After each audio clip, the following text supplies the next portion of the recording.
Hey everybody, coming back to you again. We're going to talk about astrology and religion today.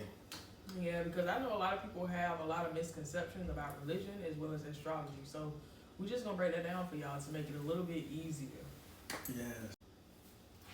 One thing I want to first go over is astrology and spirituality, and do they go hand in hand?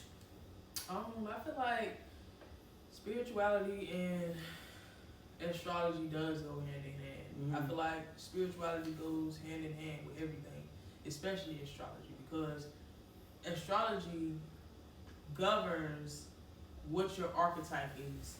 Like, say for example, what time you're born, what planets you align with, what energies you align with, earth, air, water, fire. Those are prime examples, and those things go hand in hand with everything in life, literally. So Pretty much you can use it in everyday life. yeah, you can use astrology in everyday life. Say for example, if you're a certain zodiac sign and you know you need to watch out for certain things with yourself. Say for example, Aries. Aries are very naive. So if you know you're a naive person and you just like to overgive and just overdo for people, then you know you need to watch out for that, because it can cause a cause and effect type of thing. Like, you overgiving, now you in a situation where you broken, you going through stuff and you need some help for yourself and nobody able to help you, and now you just fucked up. Or you always being there for somebody else, like a listening ear, and now all of a sudden you don't have nobody to be a listening ear to you. Yeah, I can speak on that as well, because me, like, being a Libra, I have like a lot of indecisiveness, and it's like sometimes I can't make up my mind. Why I used to be like that. So once I notice those things, it's like I try to attack it right then and there, and I just make up my mind instead of like being indecisive or trying to figure it out or prolonging situations too. So I haven't had none of those in a long time, but I feel like it definitely can go hand in hand, especially when you know yourself. Yeah, and I agree, because with him being a Libra, when I first met him, he was a people pleaser in a way. Yeah. And I had to get that out of him. But Man. since his planet is Venus, his planet of love is like, he just loved to give, and I had to just nip that in his tracks. And now he's just vicious. You get what I'm saying? It's no in between. So you gotta be one way or the other. Yeah, you have to be careful with those things. And Libras, just in general, not just him, you have to be careful with who you surround yourself with, and like who you fall in love with, shit like that. Because once you in love, you locked in for like a long time. Or if you're friends with somebody, you locked in for a long time. Yeah, we tend to love hard and love long. Yeah, it's like, sure. Even with family members, with friends, like, even though you know that person needed to go a long time ago, it can take 5 years for you to let that person go, because it's like, damn, man, my loyalty runs so motherfucking deep that it's just hard to let this person go. And you don't want to be that type of person to just turn your back on somebody, because you're the planet Venus. Like, that's your planet, the planet of love, like just giving love, beauty, attention, shit like that. So yes, it does play a part in your everyday life. That's why you have to just pay attention to certain details so you can be on point with everything.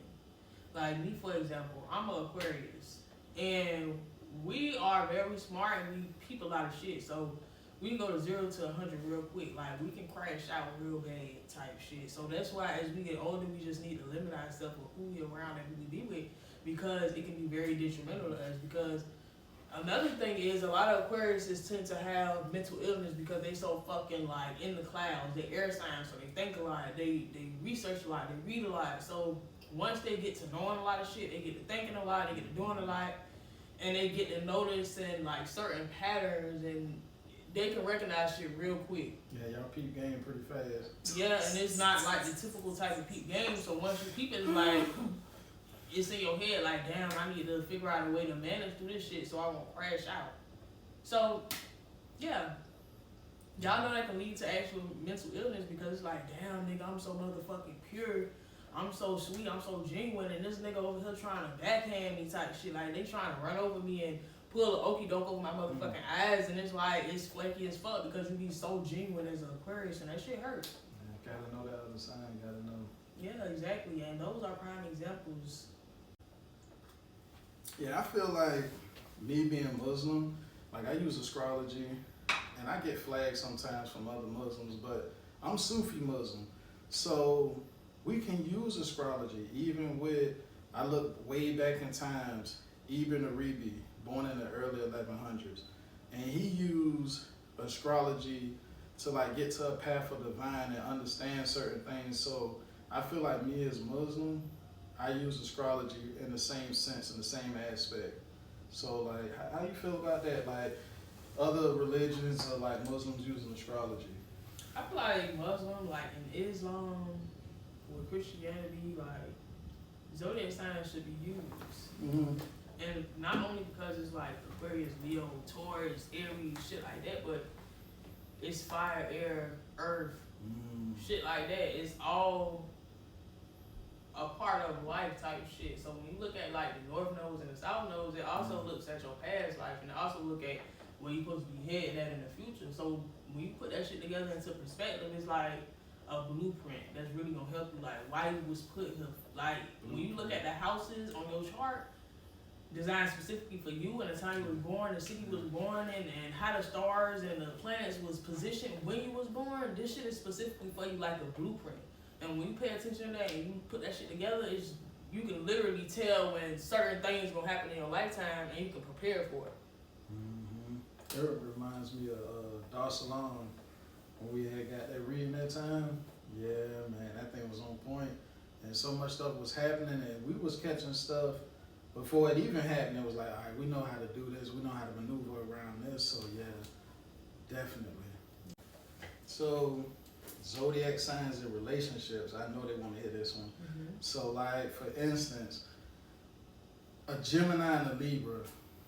I feel like a Gemini and Libra is pretty tricky because Geminis tend to want a lot of freedom. They want to explore a lot. They want to do things out of the ordinary. And typically, Geminis, they like to do a lot of drugs. They like to explore a lot of drugs like LSD, mushrooms, like, of course, tree is the main one, but they like to dive into other different shit too as well. And I just feel like that with a Libra, it's impressionable because Libras, once they fuck with you and they love you, they'll do a lot of shit for you. And they'll be like, damn, even though I wouldn't have did this by myself like before, I might consider it now because the person I love doing it and this how they act when they do it and I love this person, so shit, let me try it too. But I feel like it also causes a lot of clashes because Libras are the planet of love and they love really fucking hard. And then they also concerned about the image. So say for example, a Gemini out here doing what they want to do, like clubbing, drinking, being a party animal. But a Libra at home just doing some lovey-dovey shit, it'll cause like the clash because the world is looking at this relationship like, what the fuck is going on with this relationship? And they'll make a Libra feel some type of way because it's like, damn, people looking at us crazy, judging our relationship, looking at me crazy like I'm a simple ass bitch. Like, and it's just, it's very conflicting. And then the Gemini on the other hand, they like, I just want to be free, I just want to try everything, and I just want to be jumping to this, because they very like airy signs. They like to fucking experiment with things for their own type of scientific knowledge type shit, because they pretty smart. So when they like to try shit, they try it so they can have it for some type of experiment, so they can give somebody advice in the future with it type shit, and also tell people about they stuff like, bitch, oh, I see through you because I did that before. Like, it's like a G-check type shit. So I just feel like Libras and Geminis, relationships, yeah, it'll last for a small amount of time. Yeah, so it's safe to say you can use astrology and zodiac signs for everything. Yeah. School, relationships. So when people be like, oh, I don't believe in that zodiac sign shit, oh, you're immediately being considered, bitch, because you automatically just fucked yourself. Got my eye on you, though. Yeah, because if you don't believe in zodiac signs, then like, I do. I do, and I know you're fitting exactly what zodiac sign that you are, since you want to say that. So, yeah. Hey, this video is getting kind of long, so we about to get ready to drop a part 2. Stay tuned.